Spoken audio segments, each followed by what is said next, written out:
Will INEOS bring Mason Greenwood back to Manchester United in shock twist? Marcus Rashford wants to stay at the club and fight for his place, and we're about to see the biggest overhaul of the first team squad in a century. These are some of the topics we will be discussing on this morning's show, but before we get into that, please smash a like on today's video, subscribe to the channel if you're new, and let's get straight on into it. So let's start the show off with some positivity, as I always like to do here on Daily Red Devil. So it's about Scott McTominay. Now, I know most people in the fan base want Scott McTominay to leave, but in my opinion, as a bench player, a squad player, I think he's done pretty well this season. You've got to give credit where credit's due. Do I want Scott McTominay starting every game for Manchester United? Definitely not. I don't think he's good enough. But coming off the bench in the 70th minute, he gets goals here and there. I think he's got 7 goals in the Premier League. He's our second highest scorer. And obviously he got injured against Burnley on the weekend, which was another massive injury. We've had 65 different injuries this season. 65. Crazy. But Scott McTominay did put up a post on his Instagram last night, and it is positive. He says, "I slipped and fell awkward on my knee, similar to what happened against Chelsea. Nothing serious though, just a hyperextension, but I was angry and upset that I thought it was going to be a lot worse than it was. I'm hoping to be back on the pitch very soon so I can help my team as much as I can." So that's a positive, because some people were saying, Scott McTominay could be out for 6 months, could be out for longer. Now, whichever way you look at it, that would have been bad, because for those of you who want him gone, obviously you can't sell a player who's injured. And if he was injured for 6 months, he wouldn't be able to be sellable in the summer.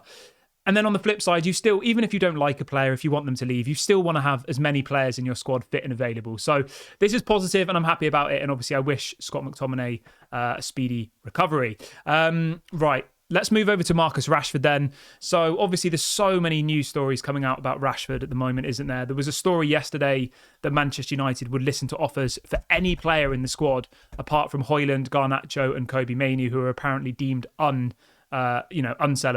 But the headline this morning is that Marcus Rashford has told Manchester United that he does not want to leave the club and is now fully focused on recapturing his form at Old Trafford. Now, I'll say this to you, right? Marcus Rashford in form, firing. I think he's one of the best left wingers in the Premier League. And I wouldn't sell him in a heartbeat. I genuinely wouldn't, Marcus Rashford, as he is at the moment, I would probably take Anthony Gordon over him. I'd probably take Martinelli. I would take... the list goes on. Mitoma. Who else would I take? You know what I mean. I would pretty much take any left winger in the Premier League at the moment over Marcus Rashford. And the reason for that is there's no doubt that he has the ability. There's no doubt that he is a special player. He is when he's on form. But at the moment, he's not in form, which is fine. That happens to players. Some players are in form and then they fall out of form. I get it. It's football. We're all human. Unless you're Ronaldo, who seems to just score, or Messi, or the top players. Even Haaland. Haaland's had a kind of bad season this year and people would say he's world class, There's been loads of games where Haaland's gone completely missing. But anyway, this is a Man United channel. The point I'm trying to make here is, if Marcus Rashford actually put in the effort and tried and looked like he cared, I think the fan base would be behind him, because there definitely is a good player there. There's no doubt about it. It's just when somebody's out of form and they still don't look interested, they still don't track back, they still don't try, I can see why the fan base don't want him anymore, because the very, very minimum we expect as fans of this football club is that the players give 150%. We understand that sometimes results don't go your way. You have a bad refereeing decision, or the league's competitive, or you have injuries. There's all these excuses, which I understand and I acknowledge. But if you see one of your players that's come through the youth academy, a local lad, who doesn't even seem to care, it really, really hurts. And I think that that's why most people want him out of the club. I don't doubt his ability at all. I think he is one of the best, if not top kind of 2 or 3 wingers in the Premier League when he's in form, but we haven't seen that enough from him. Just to say this though, Manchester United have, opened the door to this, where Marcus Rashford is effectively up for sale. If an offer comes in, they're not going to push him out of the club. But if a big offer comes in for Marcus Rashford and he says, I want to go, they will allow it. Now, is there a world where someone like Arsenal comes in for him? I've seen him linked to Arsenal a little bit over the last couple of days. There isn't really a market for Marcus Rashford. That's the problem. He's on crazy wages. He's had a terrible season. His attitude stinks. It's difficult. PSG was the one that were linked to him heavily, but apparently PSG are going for Rafael Leao. So I don't know. I honestly don't know. And I think if Rashford went to Arsenal, that would hurt, because the likelihood is, let's be completely fair here, Rashford goes to Arsenal and he probably does really well. That would happen. I would bet money on it because he is a good player. For those of you who say he's rubbish, he's not. That's not very fair. He's not rubbish. He is a good player. He's just an out of form player who isn't trying, which is two things. The out of form bit you can understand. Form isn't something you can guarantee every single game. It isn't. People aren't robots. But if you're not trying, that's where I think Manchester United fans draw the line. But let me know what you guys think in the comment section. What would you do with Marcus Rashford? Would you sell him this summer? And if so, how much do you think would be a fair price if we were to sell him? Right, let's move over to Mason Greenwood then. There's been lots and lots of stories coming in over the last 24 hours about Mason Greenwood. So you've got one journalist this morning saying that an unnamed Premier League club has apparently inquired about signing Mason Greenwood. That's the first bit.